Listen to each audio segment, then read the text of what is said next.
Araw nga ng Sabado ngayon, samahan niyo akong pumunta sa Saturday Market. Kaya siya tinawag na Saturday Market kasi tuwing Sabado lang siya nagbubukas. Umaga hanggang alas 12 ng tanghali lamang. Kaya tara, buti nga at umabot pa ako dahil sa mga oras na ito ay alas 11 na nga. Kaya tirik na tirik ang araw. Napansin ko nga sa mga paninda nila ngayon ay maraming school supplies, mga bags, sapatos ng estudyante, mga uniforms dahil nga malapit na ang pasukan. Dito sa pwestong ito, lagi akong bumibili ng mga prutas nila kasi ang mumura. Gaya nitong lychee, 3 kilo, 100 baht. Pwede rin namang 1 kilo, 40 baht yon. May grapes din sila dito, 2 kilo for 100 baht. Iba-ibang prutas na tinitinda nila dito. Minsan, nagtitinda sila ng maraming durian, strawberries, persimmons, apples. Depende talaga. Habang naglalakad nga ako ay may nakita akong nagtitinda ng dabong. Kaya naman naisipan kong magluto ng ginataang dabong na may hipon. Tamang-tama nga dahil may gata ng niyog pa ako dun sa ref. Tapos na nga ako maglibot dito sa Saturday Market. At ngayon naman ay pupunta ako ng palengke para bumili ng hipon at mga gulay na pansahog na rin. Kaya ng kalabasa at sitaw. Pumipili nga ako ng hipon dito at kinakausap pa ako ng tindera. 90 baht nga ang nabayaran ko at bumili na rin ako ng kalabasa at sitaw for 30 baht. At ngayon nga ay pauwi na ako. Nako, tirik na tirik ang araw. Buti sana kung maaga tayong napunta rito.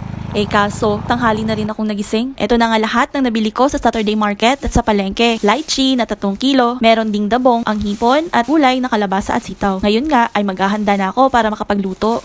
Dahil tanghali na nga at hindi pa tayo nakapag-agahan, so parang isasabay na lang din natin ang agahan at tanghalian. Hinugasan at nilagyan ko na pala ng asin itong dabong para naman mawala yung pakla at mapait na lasa nito. Itong hipon ay lilinisan ko na rin. Nagpakulo na pala ako ng tubig dito sa kalan gamit ang uling na papel na nirecycle ko. At nung kumulo na nga ang tubig, nilagay ko na ang kamatis, sibuyas, luya, at itong mahabang dynamite para pandadag lang ng lasa. Tinakpan ko ulit at nung kumulo na, sinunod ko naman yung dabong. Betsin at asin lang pala ang nilagay kong pampalasa. Maya-maya nga ay unti-unti kong dinadagdag ang gata ng niyog tapos ay tinakpan ko ulit. At nung kumulo na, nilagay ko naman ang mga gulay, ang kalabasa at ang sitaw. Hinayaan ko lang na maluto ang mga gulay pati na rin ang hipon. Nararamdaman ko na nga ang matinding gutom. Kaya naman, nung luto na, ayan, takam na talaga. Ang tawag nga pala sa recipe ito ay ginataang dabong na may hipon. At kung umabot ka nga sa part ng video na to, sana naman ay mag-subscribe na kayo at i-like ang video ko. Salamat po!